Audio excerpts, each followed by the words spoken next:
Nên giữ tụi ta ngã tới nữa. Ôi giờ nhún đầu cái đó.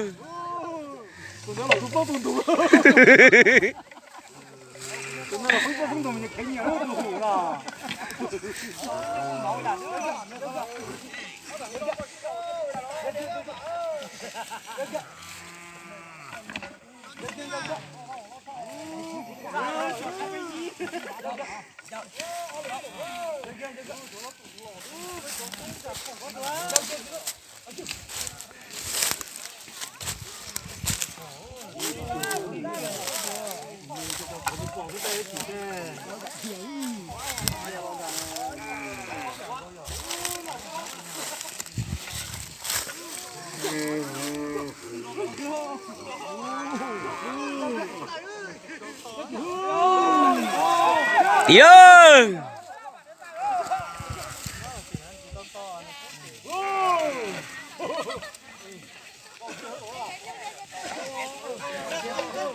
Đồn thấy cờ đó.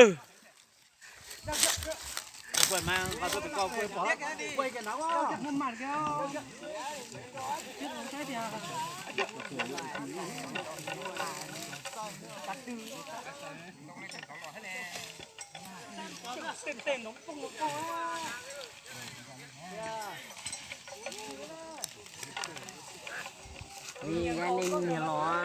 Đi tao móc cái để chẳng đâu xỉa. Ra nên nhiều không tàu nữa. Để coi anh được phải con.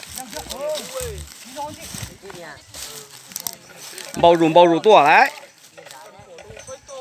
Nhìn trả tên được phải coi nha. Dòng ấy giả.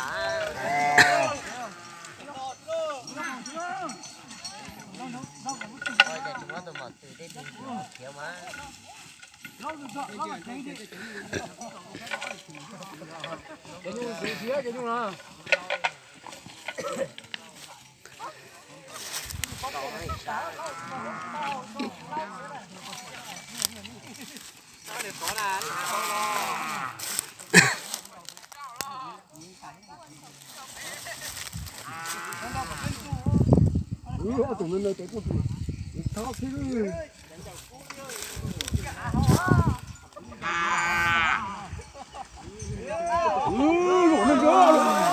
Tổ tí đơn, tổ lùng sách cờ đó.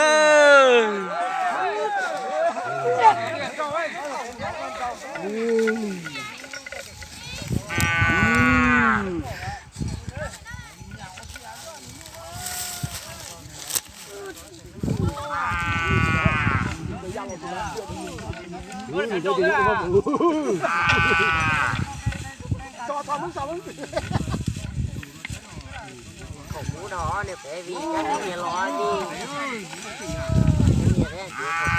Đúng rồi bên á. Xả đâu.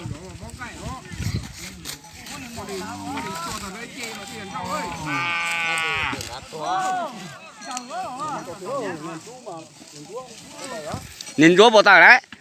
Nhiệt đúng à nhiệt. Có sao nhà là đó chỉ gặp bánh lè đấy.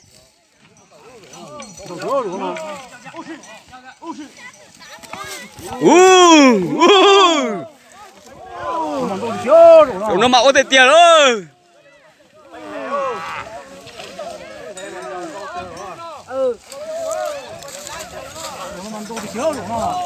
Sai đâu, sai đâu. Từ xin đó sẽ có rồi đó.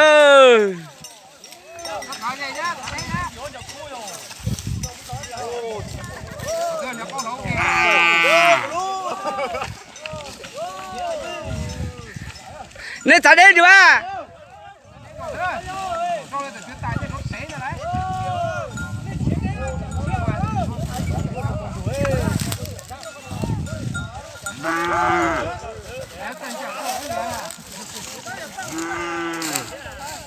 Thật tâm rồi à.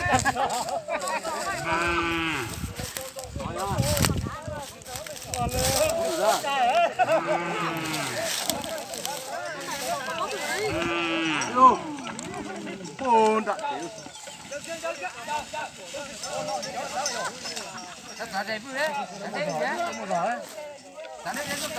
Người ta mua rồi mà gì